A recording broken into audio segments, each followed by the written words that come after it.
Big shout out to the Blurtcast crew. Does the freedom of expression equal the right to be heard? No, absolutely not. There's this serious misconception out there that we ought to be living in this censorship-free world where we can just say whatever the hell we want. But not only that, but people have to listen to us. Like, I have the right to tell you, you have to hear me.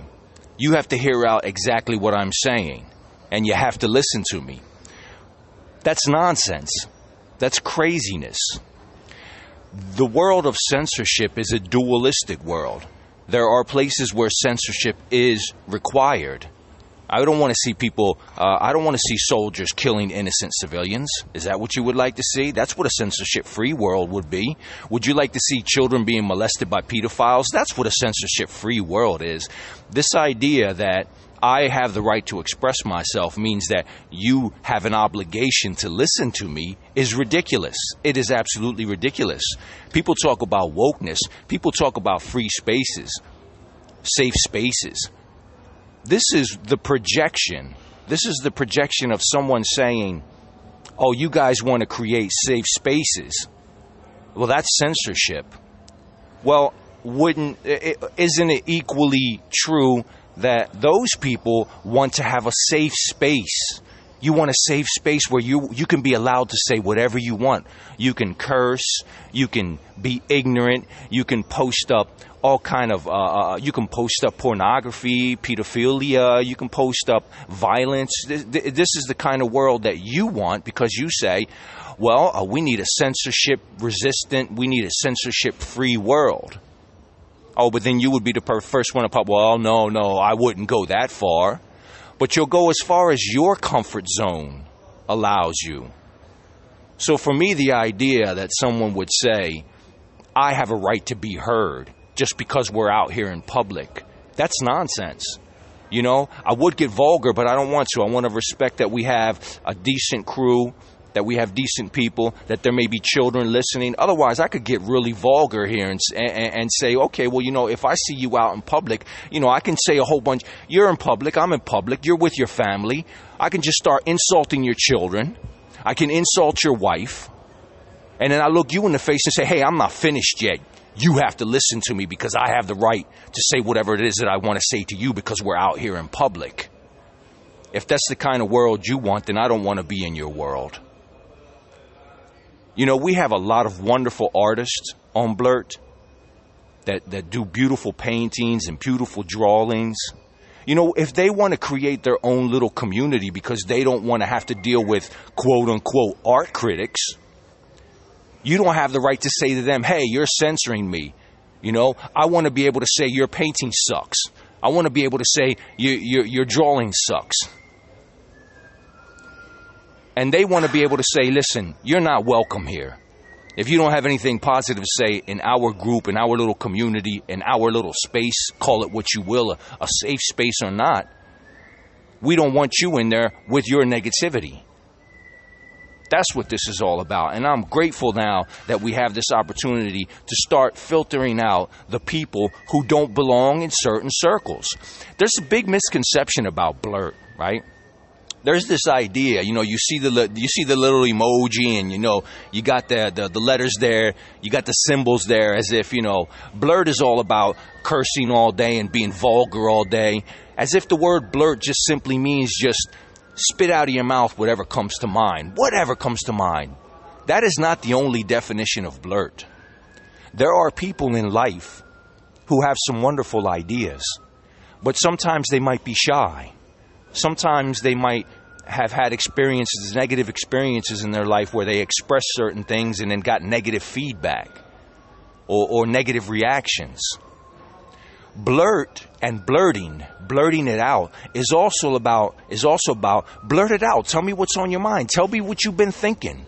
Maybe you've been mulling over an idea for a year now and you don't want to express it to anyone. Come to Blurt and blurt it out.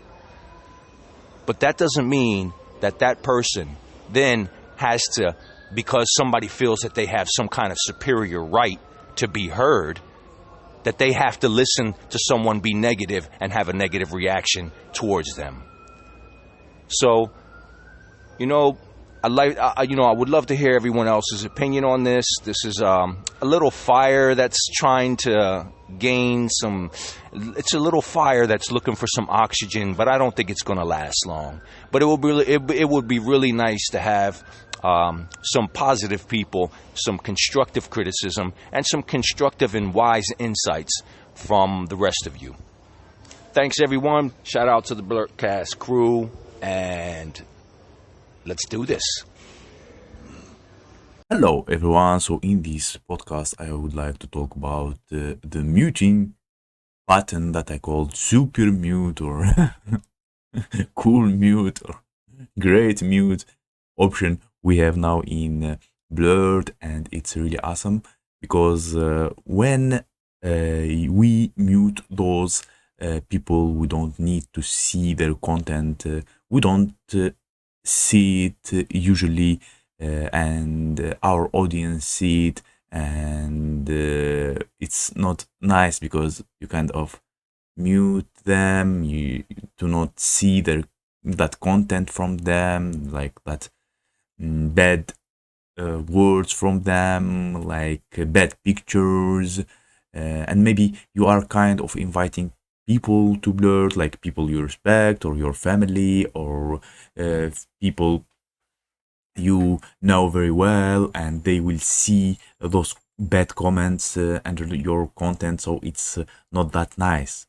And if now, for example, people will join, or our family will see that your comment section is clean and only like mostly positive comments, like the comments you accept, like critical thinking, polite comments, cultivated comments. So they will look at your page and think, oh, it's a cool person, and he's like interacting with very smart, polite people. So I will like follow him here and read his content here, upvote him. Maybe they will buy Blurt just to upvote me. Imagine that. So that's an opportunity to open the door to our supporters from outside Blurt to come here and to support our content. Maybe they don't want to earn money, they don't want to create content, they want just to support us. So let's suppose that I am a YouTuber who has a lot of subscribers, 1 million subscribers, and I will promote my Blurt page to my audience, and people will just come here and will support me that way. They will buy Blurt and just upvote me, so they don't need to send me money again and again. They just send the power up once in Blurt, and always support my content by liking it. So it's a cool option. It can motivate also businesses to join. So when someone having a business and doing marketing for his product, of course he like to see like I wouldn't say like only positive reviews, because when we have a product we can have negative review, but even the negative review have to be somehow polite. I don't know, said with critical thinking, with nice words. Why to use swearing in that? So people will understand what the issue with the product, and that's it.